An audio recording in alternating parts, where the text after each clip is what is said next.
Olá pessoal, tudo bom? Aqui quem fala é Marcos Duda. Antes da gente ensinar um pouco sobre o marketing multinível digital, eu acho muito importante a gente conseguir diferenciar o marketing multinível legítimo, esse monte de pirâmides e esquemas de corrente que estão se espalhando que nem pólvora na internet. E para falar sobre tudo isso, eu elenquei alguns temas aqui, até para não acabar não esquecendo de nenhum. E eu quero mostrar para vocês em detalhes um pouco sobre como isso funciona. Eu recomendo que depois você leia o post que está no meu blog, marcosduda.com.br, que com certeza escrito você vai entender melhor e vai ser algo mais não tão resumido como no caso desse vídeo aqui. Mas vamos lá, alguns anos atrás era um pouco mais fácil a gente distinguir uma pirâmide do multinível, porque uma pirâmide financeira antigamente não tinha CNPJ, as pirâmides antigamente, quem estava em cima sempre ganhava mais do que quem entrava depois dentro desse sistema. Tinha várias diferenças, o negócio não tinha produto, o negócio era só dinheiro envolvido, não pagava imposto. Só que hoje isso está mudando bastante, porque hoje as pirâmides, na verdade qualquer empresa, qualquer pessoa abre um CNPJ no Brasil, isso não vai dizer que uma empresa é séria. O fato dela pagar impostos, o fato de ela simplesmente ter um CNPJ não diz que ela é legal. Se fosse assim, os bicheiros seriam legalizados. Só que o que eles fazem? Eles criam empresas de fachada para tentar lavar o dinheiro que eles estão ganhando com esses sistemas. Só que o que complica, pessoal, principalmente no caso do Brasil, para vocês entenderem, os esquemas de pirâmide, os Ponzi, eles são muito, mas muito mais antigos que o multinível. Na década de 20, um rapaz chamado Charles Ponzi, ele criou um sistema que foi batizado como Sistema Ponzi. O que ele fazia? Ele pegava selos internacionais, vendia no correio americano, dizendo que isso daí ia dar uma alta margem de lucro. Então ele pegava o dinheiro das pessoas para investir em selo e prometia 50% em 40 dias e lucrar até 100% em 90. Então isso daí começou a chamar pessoas. Ele mesmo admitiu que em 1908, quando ele foi preso, ele já tinha feito um esquema parecido, só que ele levou alguns anos para ser preso, para ele ser pego. Por quê? Quando começou as investigações, que ele estava com muito dinheiro em caixa, as pessoas que ficaram com medo começaram a pedir de volta esse investimento que eles tinham feito dentro do seu esquema. O que ele fez? Foi lá e devolveu o dinheiro do pessoal. Isso fez as pessoas confiarem que era um negócio sério e botar ainda mais dinheiro. Alguma coisa que está acontecendo muito hoje ainda. Então o que acontece? A primeira explosão do marketing multinível só veio acontecer em 1940. Foi a década de 40 que o multinível começou a proliferar. Só que isso já, como muitos esquemas que nem o de Ponzi já tinham sido feitos até essa época, imagine até hoje, as pessoas começaram a olhar o marketing multinível e começaram a confundir até com pirâmides, com sistemas financeiros, sem escrúpulo nenhum, na verdade. Então, o que acontece? Por que ele demorou a ser preso? Porque era algo novo para a justiça. Como é um golpe novo, a promotoria, o Ministério Público, os órgãos competentes, eles demoram para conseguir ver onde está o furo, porque são esquemas muito bem feitos. E no Ponzi, em 1920, não foi diferente. Tanto que quando surgiu o multinível em 1940, ele foi amplamente investigado, tanto que criaram leis específicas, uma lei ficou até conhecida como Lei Ewing nos Estados Unidos, criando algumas regras para enquadrar uma empresa que é multinível e uma empresa que não é. Então se a gente for pegar um resumo, até vou abrir aqui para mostrar para vocês vão olhar melhor no texto, mas o que ele fez? Fez um negócio prometendo lucros de 50% em 45 dias, usou o produto de fachada, que eram os selos, pagava todos em dia com o dinheiro dos novos que entravam no esquema, ou seja, os selos não davam o lucro que eles falavam, que acontece com várias empresas hoje, o lucro não está no produto e sim de pessoas novas entrando. Ele foi investigado, como eu falei, no meio de toda essa investigação ele pagou todo mundo, que fez entrar mais gente ainda. E quando a primeira empresa caiu, o que ele fez? Tentou abrir outras. E abriu outras várias antes de ser preso ainda. Então o que acontece hoje é isso. O famoso piramideiro, ele pula de uma empresa quando ela cai e vai para outra. O sistema sempre estoura. Então, há 100 anos atrás as pessoas caíam nisso aí. Hoje continuam caindo, olha que interessante. Então o que acontece?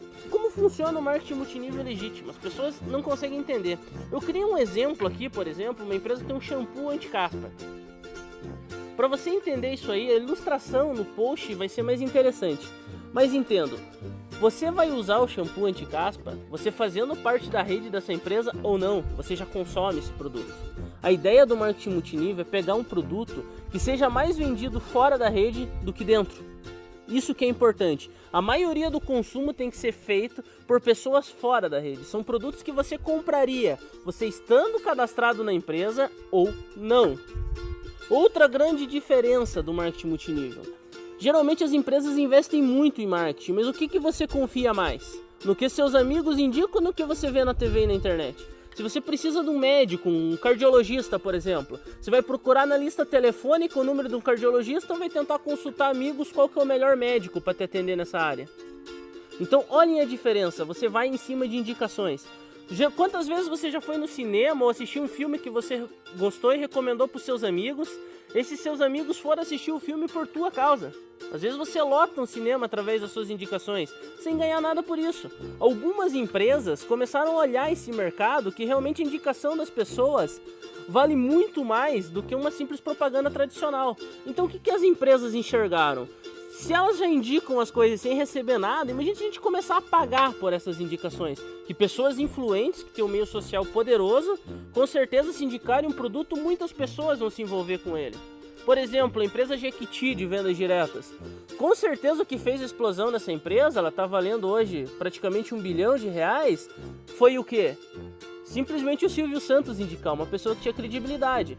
Então, nesse conceito surgiu o multinível. O multinível nos paga uma fração do que ele fatura.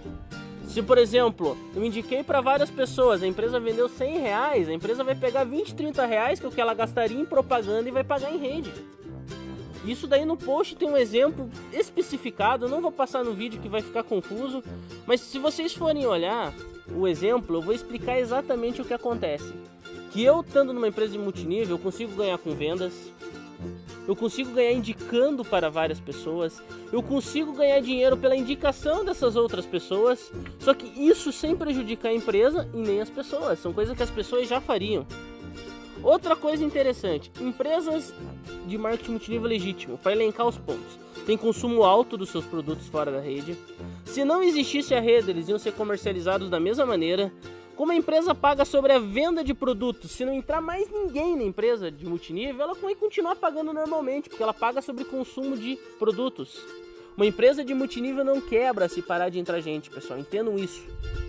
Outra coisa, se a empresa hoje não vender mais nada, logicamente a empresa vai fechar, porque toda empresa precisa vender, só que ela não fica devendo nada para ninguém. Diferente de algumas empresas que se hoje não entrar mais ninguém, ela não vender mais nada, ela tem contratos que ela vai ficar pelo menos 1 ano devendo para as pessoas. E as pessoas falam, mas de onde você tirou isso, Marcos? Pesquise na internet, existiu uma empresa chamada Zeke Rewards. Essa empresa fez uma explosão no mundo inteiro, ela faturou mais de $1,5 bilhão. Os órgãos americanos começaram a prestar atenção nessa empresa, e a SEC, que é o órgão que regula, o equivalente à CVM aqui no Brasil, uma comissão de valores imobiliários, ela interviu e fechou essa empresa, porque ela viu que a bomba explodir. Antes que todo mundo fosse prejudicado, a SEC entrou lá e parou o esquema de pirâmide. O que a Zeke fazia? Ela vendia bids de sites de leilão, para você comprar produtos e dar lances, e falava que ela te pagava pelos anúncios que se fazia da própria Zeke. Ou seja, se fazia um anúncio por dia, você ia receber por isso. Só que, olha que interessante, a empresa paga muito mais por esse anúncio do que qualquer anunciante ia ter coragem de pagar. Você ganhava, na verdade, as vendas eram ínfimas. Você ganhava de pessoas novas entrando. Para o negócio se sustentar, ia ter que ter mais pessoas entrando e colocando dinheiro. E principalmente não utilizando o produto. Sendo que acho que 90% da rede não dava lance em lugar nenhum. E o pessoal chega, mais Marcos, por que no Brasil isso não acontece? Tem várias diferenças entre a justiça brasileira e a justiça americana. Lá nos Estados Unidos, a SEC ela tem poder de julgamento, ou seja, a SEC pode olhar um esquema, ela mesma acionar a polícia e ir lá e acabar com tudo. Ela tem poder de julgamento, ela pode dizer que é algo ilegal e ir lá e acabar com ele. Aqui no Brasil, a nossa CVM ela funciona diferente. A CVM ela detecta um problema, ela tem que encaminhar para o Ministério Público. Se o Ministério Público achar válido, ele vai pedir mais investigação para os órgãos policiais. Se for um crime federal, Polícia Federal. Se não for, Polícia Civil. Geralmente começa com investigação da Polícia Civil, mesmo sendo no âmbito federal. Dessa investigação tem que passar da Polícia Civil para Federal, que já é um processo lento. Quando o Ministério Público termina essa investigação, ela tem que fazer uma denúncia e mandar para um juiz. O juiz tem que acatar essa denúncia, pedir outras diligências, por exemplo, um mandato de busca e apreensão. O juiz assinou esse mandato de busca e apreensão, ele tem que ir para a mão do delegado. O delegado tem que organizar a equipe o dia que vai fazer isso, para finalmente fazer essa busca e apreensão de documentos, para depois enviar para o promotor, para ele analisar essa busca e apreensão e finalmente tentar tomar uma providência. O juiz tem que concordar e o outro órgão competente tem que ir lá e tomar providência. Ou seja, no Brasil, cada processo desses às vezes leva meses. E como acontecia no caso do Ponzi em 1920, hoje acontece com o Brasil. Como é um golpe novo, é uma coisa muito bem formulada, a justiça demora muito para tomar suas atitudes, porque ela não sabe com o que ela está lidando. A pessoa vem, então, Marcos, eu estou tranquilo, eu posso estar fazendo uma pirâmide que eu nunca vou cair. Na verdade, não. A nossa justiça, ela tem uma coisa interessante. Ela tem um DNA que se chama jurisprudência. Cada vez que um caso é julgado e você consegue um ganho de causa dentro de um determinado assunto, você pode usar essa decisão para futuras decisões. O que isso quer dizer? Por exemplo, até uns anos atrás, você fazia um crime pela internet, um crime cibernético, e você não tinha punição nenhuma. Os hackers, antigamente, elas tinham um livre acesso. O que aconteceu? Quando o governo começou a julgar esses primeiros casos de hackers, o que o governo fez? Eles criaram um departamento especial para crimes cibernéticos. Hoje existem delegacias especializadas em crime cibernético. Ou seja, a própria polícia já tem um setor separado, ela vai investigar e quando ela chegar no Ministério Público, ela chega com tudo pronto, já chega com o inquérito e as providências que tem que ser tomadas. Então a justiça anda pelo menos 50 vezes mais rápido quando é algo que o governo não conhece.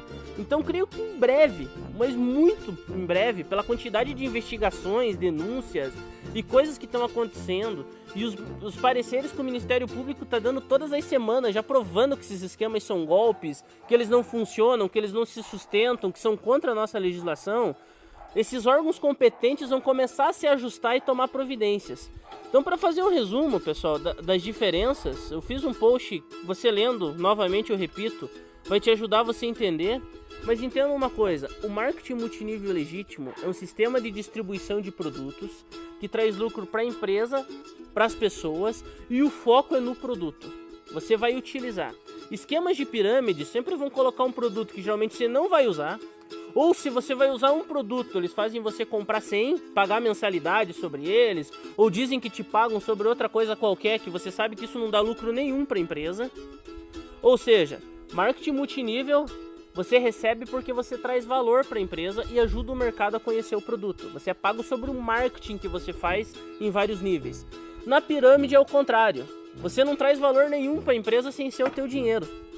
A única coisa que você traz para a empresa é dinheiro para você pagar o povo que já tem para receber e você tem que trazer novas pessoas para você conseguir receber. Eu vou dizer uma declaração que eu sempre falo, tem gente que fica revoltadinho, mas para mim piramideiro é pior que traficante e ladrão, porque o traficante e o ladrão geralmente não envolve a sua família. Já quem mexe com pirâmide, tirando dele tá ótimo, ele não tá preocupado com nada. Não importa se vai pôr seu pai, sua mãe, sua esposa, sua sogra, seus filhos, todas as pessoas que ele ama, ele ganhando dele tá ótimo. Se a família dele conseguir tirar o deles, melhor ainda, o resto que entrar pra frente que se exploda. Então essa visão que muitas pessoas têm, prova que eles não servem para fazer multinível. Multinível são pessoas se ajudando, são pessoas, uma querendo mais o sucesso da outra, e piramideiro não tá nem aí, ele espera o esquema dele explodir e vai para outro. Então leiam o post, pessoal, comentem, eu vou ver o comentário de vocês, vou ver o que vocês mais gostaram, o que vocês mais se interessaram. Se vocês quiserem que eu faça um vídeo explicando um detalhe específico do post ou do vídeo, eu vou fazer. Então aguardo os comentários de vocês, pessoal, espero a interação de vocês e fiquem tranquilos. A nossa justiça já está criando um DNA, já está criando uma maneira para ela conseguir identificar esses esquemas. Então os esquemas que duraram 3 anos hoje já duram 1, e com certeza mais alguns meses, no primeiro ou segundo mês, esses negócios já vão ser fechados e vão ter intervenção da justiça. Então sucesso a todos, pessoal, espero os comentários de vocês, vamos se ajudar a espalhar isso aqui como pólvora na internet, para o máximo de pessoas verem e ver que elas estão sendo enganadas e muitas vezes estão enganando também as suas famílias, as pessoas que elas amam. Rumo ao topo, pessoal, grande sucesso e um abraço.